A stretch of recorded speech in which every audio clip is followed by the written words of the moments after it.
G'day guys, and welcome to another YouTube lesson. Today we're going to take a look at our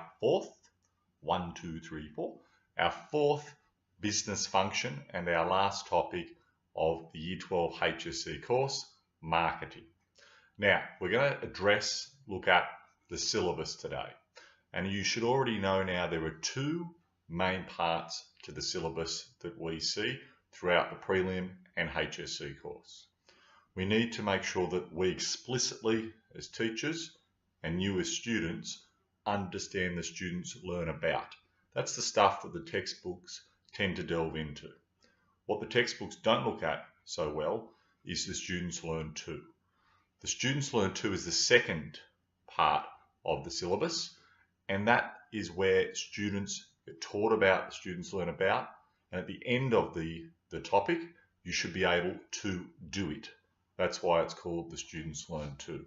So we'll start with that one first off, the students learn to. Now there are six things that you need to understand, 6 syllabus dot points from the students learn to part of marketing. Now these are not always HSC questions, but I don't know, about a third of the time they seem to pop up in the HSC. So I would tell you to make sure you understand what each of these syllabus dot points mean. Try and phrase them as a question and make sure that you understand what they are and how you can answer them if they're a short answer or if they're an essay style question. If you don't get it, come and see me or ask me on Slack. Okay, the first of the student learn to dot points is explain why goods and or services are both central to marketing and operations. That's an interdependence question. Right, this is where I talk about you need to understand the students learn about. That's the interdependence part of marketing and operations. And it's been phrased that at the end of the unit of work, you as a student should be able to do this. Right, the second students learn to question. Examine, which means inquire into. Make sure you're understanding your directive terms big time. Examine why ethical behaviour and government regulation are important in marketing. All right, the third students learn to dot point. Assess why a mix of promotional strategies is important in the marketing of goods and services.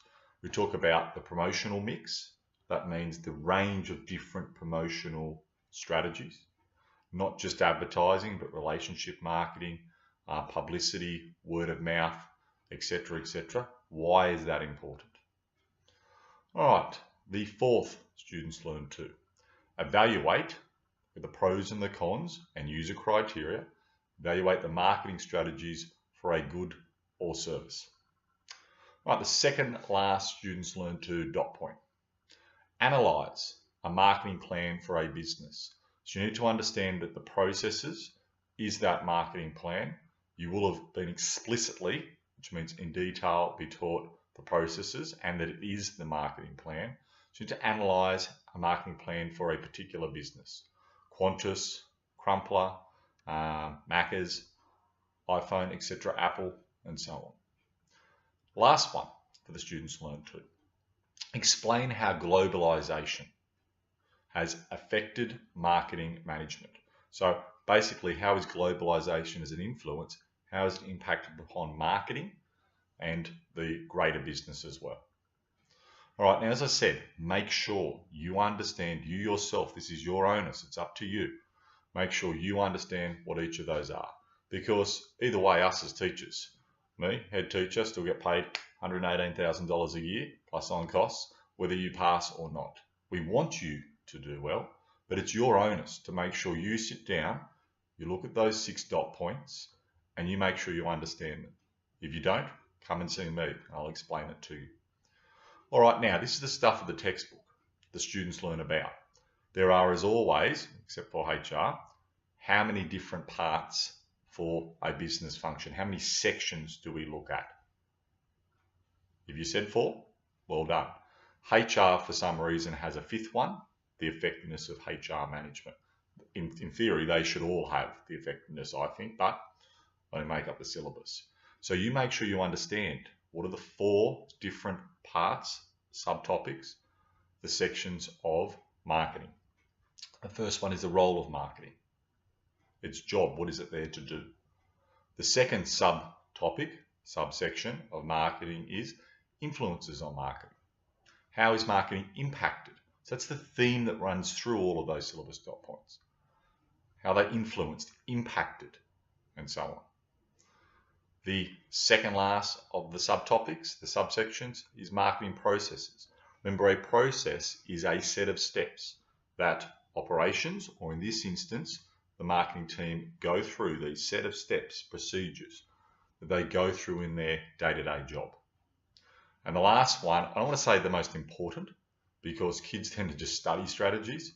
You need to study every part of the syllabus, including the previous ones we mentioned, the students learn too, but are the strategies. So you need to understand what promotion is, or what price is, product, global marketing is. You've got to define them, but you also need to understand how they can be used as effective strategies and use your case studies to be able to demonstrate your knowledge. So how is the use of place, which is distribution? How is that an effective strategy? How has Qantas implemented that well or not? So to recap, students learn about 4 parts for marketing. First one, you tell me. Role of marketing, tick, good. Next part, influence of marketing, sweet, well done. It's the third part of marketing. Marketing processes, excellent if you said that. And the final part of marketing is the strategies, well done. Now I think it's important to mention before we go through the students learn about a criteria. For the most part, you need to have a criteria when you're assessing or evaluating how good or bad a business has been. In terms of HR, we have the effectiveness criteria. Operations, you could use the performance objectives to evaluate a business. In terms of finance, 5 financial objectives: profitability, growth, efficiency, etc., etc. Marketing doesn't have anything specific from the syllabus that you could use. They should all have an effectiveness criteria, like HR does, but marketing doesn't so much. So what things do we want a business to be able to achieve in relation to its marketing objectives and outcomes? We're talking about greater brand awareness, better positioning in the mind of the consumer. Think cola. What brand comes to mind? 99% of the time, students would say Coke. Apart from that, they'd say Pepsi. So it's positioned well in the mind of the consumer. They also want to make sure that we can increase sales, profits, and have greater market share. These are the objectives. These are the things that, with the marketing strategies that are being implemented, a business wants to achieve. All right, let's get to it. Role of marketing. There's 4 parts to role of marketing. The strategic role of marketing goods and services. Strategic is a time frame. It is in the long term, 3 or more years. Should know that by now. We've been looking at it with the other business function. There's the operational time frame of marketing too, not to be confused with the topic operations, but that's the short term. The operational time frame is the short term, the day-to-day stuff that the marketing team does. Then we've got the tactical time frame. That's the 1 to 3 years and anywhere in between. All right, that's a tactical objective or time frame that marketing looks at. But we're looking in particular at this long-term role of marketing goods and services. What is the business and the marketing function in the long term? What do they wish to achieve? And we'll delve into that in the next lesson.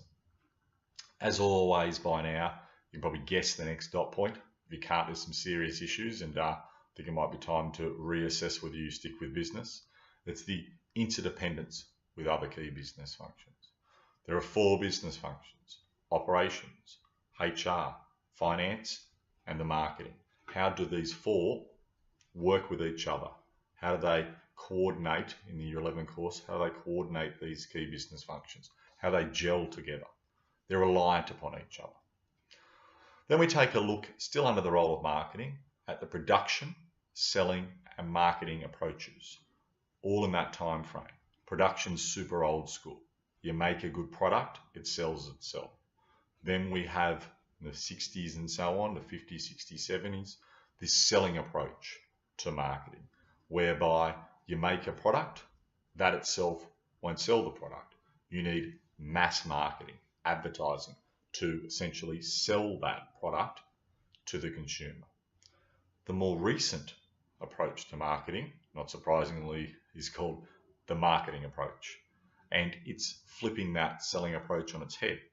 It's having customization, much greater market research, and a good interdependence with operations, where marketing tells operations what it wants to see in its products, and the campaign is made first almost, and that information is conveyed to operations, and the product is made around that, rather than operations under the selling approach making the product first and then just flogging it, selling it to the mass market.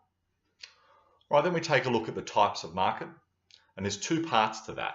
Firstly, we have the resource, industrial, intermediate, and consumer markets. That's one type of market, one section of that. And it's kind of totally different to a degree. You have the mass versus the niche markets, and we'll be looking at those. All right, moving on from the role of marketing, we address the impacts, the influences, the effects that marketing have, what impacts marketing in the business. Now, we've got three main parts to influences of marketing, and this is all under students learn about. We have factors influencing customer choice. Now, it seems to be a hell of a lot of these, but there are four different things, factors that impact, that influences the choice that customers will make. Always seems to be in four often. We've got psychological, socio-cultural, economic, and government impacts and influences on customer choice. And we'll delve into those in a few lessons' time. Now, the second main influence of marketing, the consumer laws. The laws that consumers and businesses need to adhere to, need to comply with and follow. And in particular, we address deceptive and misleading advertising. We've got price discrimination, implied conditions, things set out by statute law and common law, court-made decisions. And we look at the concept of warranties as well, and why businesses need to adhere to, comply and follow the law. One, there's financial penalties, potentially prosecution if they don't, although I don't think that ever really happens, unfortunately. And there's also poor reputation and branding and a decline in position in the market if businesses don't comply with the law. Now, the last influence of marketing are the ethical impacts. These are truth and accuracy and good taste in advertising. Another ethical influence, product that may damage health and how businesses deal with this. Looking at engaging in fair competition. And the last part of the ethical influences is sugging. It's an ethical influence. Kids often think it's a legal one. You're legally allowed to use sugging, but it's often not wise ethically, morally. It's not a good thing to use. And also it has a negative impact on a business's brand in the medium to long term if they do. So it's not a wise thing to do in the long term. In the short term, it might give financial gain, might improve market share, profit slightly, but medium to long term, that tactical and strategic, not the best. Well, we're getting there. We're looking at the second last topic of marketing, which is the processes, the set of steps that the marketing team go through in their day-to-day job. There are 6 main steps, processes, procedures that marketing will go through. This sets up the marketing plan. So if you're formulating, putting together a marketing plan, which you should be in your job, then you'll follow these 6 particular steps. And that's why we've got things like strategies in there, because as part of a marketing plan, you need to develop marketing strategies, and then you also need to implement, monitor, and control the marketing plan you've put in place and revise that if it's not working well. So that's why that's all under the marketing processes, why it's all part of the marketing plan. All right, the first marketing process is a situational analysis, the old situ analysis represent. Now, in terms of a situational analysis, there's 2 things, 2 parts that make up the situational analysis. You have the SWOT analysis and a product or business life cycle. All right, now in terms of a product / business life cycle, we're not talking about the economic cycle. All right, I'll start with SWOT analysis first and then get on to the PLC or the business life cycle. SWOT analysis looks at those strengths and weaknesses. That's the internal things that a business has a lot of control over, and the opportunities and threats, the external things that will impact upon a business. And in terms of the situational analysis, it's there to see how well a business is traveling, is tracking. In terms of a product life cycle or business life cycle, that's the establishment, the growth, the maturity, and that post-maturity with the renewal, steady state, or decline. Again, not to be confused with the economic cycle. And both of those are part of the situational analysis. They give you a snapshot at how the business is traveling, at the business's situation, and seeing where they're at and what needs to be done to improve. Now, second step in the marketing process is market research. You have primary research and secondary research, and we'll look at that in some depth. Third step is to establish marketing objectives. What things do you want to achieve? What goals do you want for the business? I increase market share, expand into other geographical markets, expand the product range, and so on. Or some of those or all of those. Right, the fourth step as part of these processes is to identify the various target markets and to target a specific market segment to maximize your marketing dollar, your marketing budget. Now, this is where it gets a little weird for students. The second last step is to develop marketing strategies. On the surface, it doesn't seem to make sense. Why are we looking at marketing strategies when we're doing processes? But remember, this is the marketing plan. And as part of a marketing team, they need to develop strategies that can be used to try and meet those objectives, those marketing objectives that you set out. All right, and we're looking at with marketing strategies, your 4 Ps or the additional 3 Ps and so on. Or maybe the global marketing strategies as well, if it's an international business or you're wishing to expand overseas. But the last process in marketing is the implementation, monitoring, and controlling of this marketing plan, these processes. Here you develop a financial forecast. You compare the actual results with what was planned initially. Have you met those targets? If so, what can you do next? If not, what you need to do to address that. And you will revise ongoing revision of the marketing strategy. So revision of the marketing strategy. We're almost there. So the final part of marketing, and for our school, the final part of the course. It's been a long 2 years for you, but mainly for me. We're looking at marketing strategies.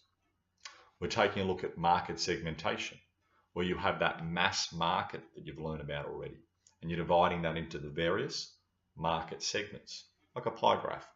And you've got the standard market segments, or those thin slivers, which might be niche markets. And you're dividing them up and targeting specific market segment or market segments. We're also going to take a look at product and service differentiation and how to position better in the mind of the consumer, improve that ranking in terms of what the consumer wants, which brand they go for. And you can differentiate, distinguish based on better service, based on a better quality product, based on a lower cost product that you might want to produce. Now, the second strategy are products. Kids say often, that's operations, we're making a product. Sure, but if you make a poor quality or crappy product, no matter whether it's dirt cheap, whether you promote it very well, whether you have excellent place and distribution strategies, if it's a poor quality product, no one's going to buy it. No one's interested. So it's very important to make sure your good and or service is of high quality, or that it's of reasonable quality if it's going to be a low cost, low entry product. Branding and packaging are major aspects of that, and we'll take a look at that when we get to strategies. All right, the next strategy is price. And we look at two or three, I like three main different aspects of pricing. Again, the price at which you set your product can determine in the mind of the consumer whether it's an expensive type product that's luxurious that customers would want, like these fine YouTube clips, whether it's low quality and it's cheap and kind of nasty. So price is very important. You've got pricing methods, pricing strategies, and we also look at price and quality interaction. So the pricing methods, they are cost, market, and competition-based pricing. So if you're asked about pricing methods, mention those three. If you're asked about pricing strategies, talk about skimming or market skimming, price skimming, penetration pricing, loss leaders or loss leadership, and pricing points or price points. All right, and again, if you're asked about strategies, mention those four, not market or cost. Mention the four that we have there in the syllabus. Always go back to the syllabus, it's your Bible. The last part of price is the price and quality interaction. I mentioned that a little bit before, that if something is of low quality, it's usually matched up with something that's cheap. Something that's of high quality usually is something that's more expensive. Say usually because that's not always the case. All right, now we're taking a look at a promotion. Now, kids always think marketing, advertising. That's all it's about. We already know from what we've seen, marketing has all of these 7 Ps plus global marketing, e-marketing, etc., etc. But promotion is not just about advertising either. It's a large chunk of it, but it's not just that. We look at the elements of the promotional mix, which include having a range of different promotion strategies.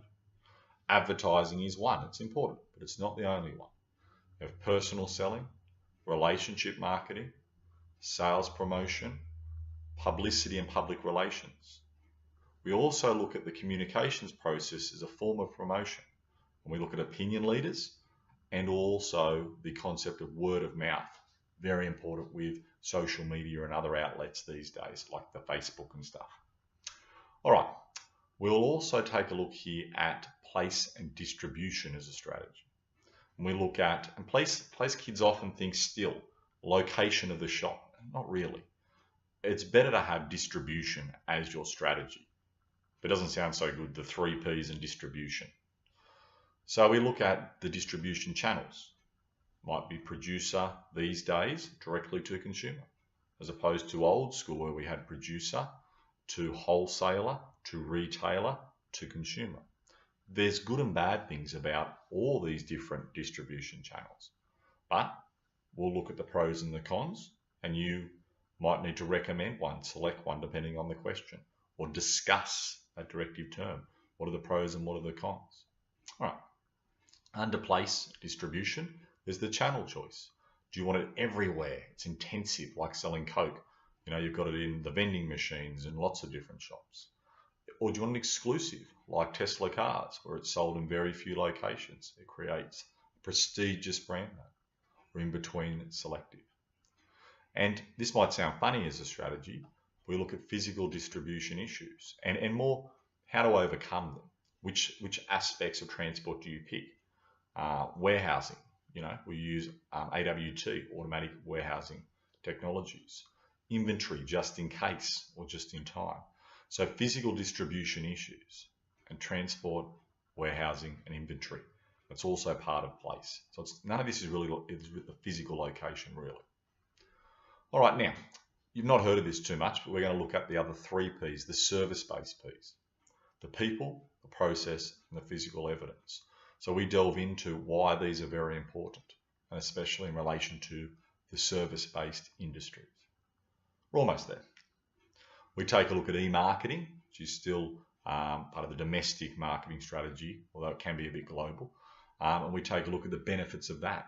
It allows small businesses to get as much coverage sometimes of larger businesses.